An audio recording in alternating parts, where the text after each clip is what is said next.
Local elections matter. They significantly impact this community we share. Information on candidates can be hard to find and is oftentimes reduced to short sound bites without context. This is why the Avalon Foundation has teamed up with the Talbot Spy to bring you a series of interviews with all of the candidates for Talbot County Council. This is our opportunity to provide you a complete and unbiased profile of the candidates and their platforms. These interviews will air daily on MCTV at 8 a.m. and again at 2:30 p.m. and will be available online at youtube.com/Midshore Community Television, where you'll be able to explore their answers at your own pace and on your own time. Work like this is supported by viewers like you. Please visit avalonfoundation.org to find out how you can help.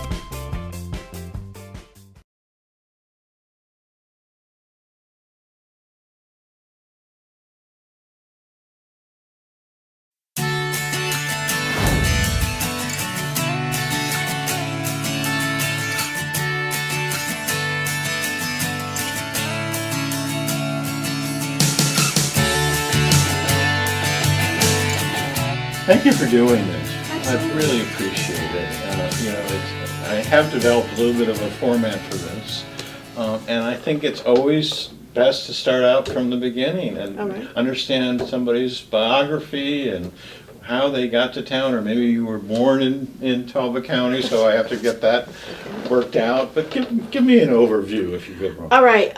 First of all, let me introduce myself to everybody who may not know me. My name is Rose Potter, and I am a candidate for the Talbot County Council. Born and raised not in Talbot County. Oh. Born and raised in Queen Anne's County. Oh. Yes, yes. My husband and I moved to Easton, and from Easton we moved to Trapp. So I've been in the county for a lot of years, a number of years. I am a degreed social worker. I have also worked for the state of Maryland for 30 years. I retired from that. I have been very involved in the county of Talbot, along with the town as well. I have served and continue to serve with many committees I've served on, and also board of director members. Oh, right. A member for a number of organizations and charities here in the county. I really enjoy doing public service. Otherwise, I wouldn't be doing this. Yeah. I have been involved since 2009, so that tells a little bit how I feel about public service. So it's an honor for me to be running for this position, because there are some things that I think need to be changed. And I know we will get into that later on, but just to give you just a little bit about myself, I am married. My husband is Ralph Potter, who is an employee of Talbot County Public Schools. We have 3 adult children and 2 grandchildren. Oh. So that's it in a nutshell. Oh, that's pretty good. But there's one thing about caring for a community, and there's another one for running for office. And I'm always curious about what the motive is. Was there a particular issue that came up that motivated you? Because it's kind of I wouldn't call it a pain, but it's a job to run for office. Oh, it absolutely is. And it's not anything that one can do without giving it some thought. Yeah. I think one does have to be, but as I said, I started off by being a town commissioner for 8 years, and I served 2 terms. I had to leave that office because the town still continues to enforce term limits. So my limit, right. My term ended. So, but as far as running for this position, being a candidate for the Talbot County Council, it's not an easy position, I'm sure you know. Yeah. But it is a position almost somebody has to do it, and type thing. So I am willing to step out there and to do what I think is best or as good as can be for all the citizens of Talbot County is my interest. I'm not one to believe that my focus needs to be centered on just a segment, but I believe in serving the entire county. So one of the things that surprised me, maybe it shouldn't have been, but the controversy surrounding the comp plan, especially the extension of sewer in the Bay 100. Do you have a position on that? I mean, did you feel like, some people think that's a recipe for growth. There was a lot of issues with the controversy, but it was also getting to be very personal, and that was disorienting for me. I understand what you're saying, but the problem, well, I don't want to say necessarily that it's a problem, but when it comes to growth, you will always have some people who will be disgruntled. And again, I come back to the responsibility of the council. One does have to do what's best for everybody as best they can. Now, as far as the position of the SOAR or what, this is something that, it has to be not necessarily for growth, but we do have to take that into consideration because nothing stays the same. So when it comes to growth, we have to do growth slowly. There's no need forever doing growth at a fast pace. We need to keep it simple. We need to keep it slow. We need to also make sure that the constituency understand what we're doing and why we're doing that. Transparency, That's what we need on this council, to be able to talk to people and people to be able to talk to us so that we can have the view from both sides. Yeah. And did you find that, was it worrying for you to see this expansion of sewer services, or was that, a lot of people think that's the door opener for I know they do, but again, we have to come back to what I said before, slow expansion. Slow expansion is what's needed. Slow expansion for whenever we decide to do something different and it causes a division within, then we have to slow things down until we at least can have the majority who can see it, why the necessity is there. I see. Switching channels, when I understand that we do have a very impressive school board, but at the end of the day, the Talbot County Council decides the school board budget, or the school district budget. And, we have this formula in the state called maintenance of effort that, many people believe is a disadvantage for our county. The county has to continue to supplement the school district to be fully operational. Do you feel like there's something that can be done even more on the council for public education? I think there's always something that can be done. I think that the council has a moral obligation to look at the school board's budget, what's being presented, and if at all possible, I believe it should be funded 100%. And I say that because our children, and this is not a cliche for me, but our children really are the future. So we have, the council has an obligation, I feel, to make sure that these students are educated properly, and so that they are prepared properly, so that they are ready to face be able to be, what am I looking for? Be able to be ready for the jobs that they should be qualified for. It's necessary, I think, for the school board, for the council to take into consideration what they are presenting to us, critique that. I mean, really critique that.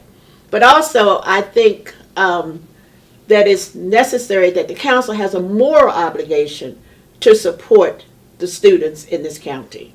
Fair enough. We've had a birthday in this county. Frederick Douglass turned 200 this year. It just is the time, it seems like the appropriate time to talk about diversity and race in our county. We went through a difficult time with the Talbot boys controversy, but with this bicentennial, it just seems like this is the important question to ask. How are we doing on this, in these race relations and our... Well, from what, and I have been involved in a lot of these conversations, and they continue. They do. I think that with anything, it's a slow progression. But I also am thinking that people are starting to understand and see some things. You know, maybe there is hope. I want to think that if everyone could actually see each other and then recognize that there's just a difference of skin color between us that separate us, you know. So I believe that, you know, with what Frederick Douglass stands for, and with the community coming together to celebrate his birthday, gives me hope, gives me an immense amount of hope that there is, maybe in time, will be a change of a positive change, so that we can all just be brothers and sisters. We could all just do things what are right. We could all just be able to recognize that just because I disagree, I can still walk away and disagree in peace. Mm-hmm. You know, so I do think that as far as race relations are concerned, there is hope yet, and I'll keep it alive. Yeah, but what was interesting about the Talbot boys, as you know, I mean, it was quote unquote resolved on the council level, but it certainly is not being resolved on a countrywide level, No. and so I don't think it's going to go away. No. And would you use that role on the council to revisit some of these things? Absolutely. As a matter of fact, a few, maybe 6-8 weeks ago, in a candidates forum, that particular issue came up, and my answer to that was this: if the issue is still coming up, then that means to me the issue is still present. Yeah. That also means to me that people are still not satisfied with what has been done, or the decision that was made by the present council. Right. So I'm pretty certain that is an issue that will come up again. That is an issue that I believe still needs to be resolved in a different way from the way that it was handled before. Yeah. Is Richard related to you? Yes. Okay. I just wanted the name.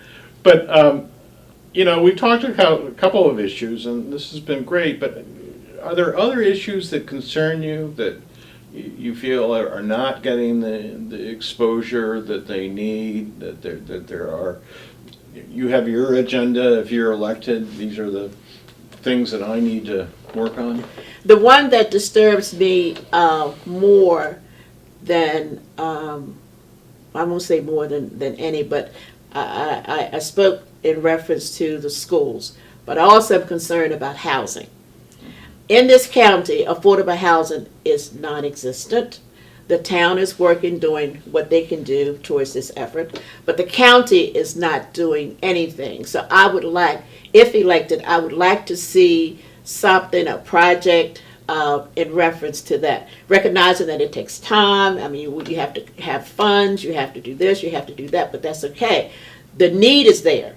There are people in this county who really cannot afford to live in this county. Not only does affordable housing affect people, but it also affects our organizations, it affects our businesses. For example, if the sheriff's department needed a new deputy, he hires the deputy comes to Talbot County looking for housing, but he can't afford it. So what does he do? He goes to the adjacent county to try to find housing. We want to see that stopped. We really want to see that stop. So yes, I'm hoping that if elected, that we can do something along the lines of making housing affordable here in Talbot County. Fair enough. Anything else on that list? I've spoken to jobs and jobs training. I would like to see the council or the county do something towards that. And because I'm afraid, well, I know that our young people are leaving. Okay, they go to college. I would like to see some of them come back and help to make this county more productive. But if we don't have anything here to offer them, that's the problem. So I would like to see jobs training, and I think about myself. I too left the county for employment. I too traveled to the Western Shore, which is where our students our young people are traveling to the Western Shore, to Wicomico County, and some of these other counties because the jobs are there and the opportunities are there. So you travel. Yeah. We need to somehow stop that. So I would like to see the county work on an effort to curtail that, to make that situation better so that our young population can stay, but also to attract others to come to this county. Well, somebody was saying the other day, it's not affordable housing if you have to commute an hour each way. That's a whole different thing. What do you bring to the table? What is what they call the differential between you and the other 9 candidates that are? I imagine with the way that I've been speaking to you, you can probably suspect I have compassion. I have a huge amount of compassion about how things are done in this county, how people are treated in this county, the things that need to be done now. I believe in doing those things. I believe that the present council has done some things and they have upset a lot of people. I believe that if we go in and we do things, again, at a slower pace, if we go in and we make people, organizations, charities or whatever, to be accountable for the monies that the county would issue to them, I believe that if we do some things and slow things down a little bit, making sure that people understand what we're doing and why we're doing it, I think that would help a lot. So as far as what I bring to the table is this: compassion, understanding for anyone who's going through whatever situation that they're going through, the idea of listening to the challenges and then focus on those challenges to help make things better for the county and the constituency here in Talbot County. Thanks for doing this. I appreciate Absolutely, it. my pleasure.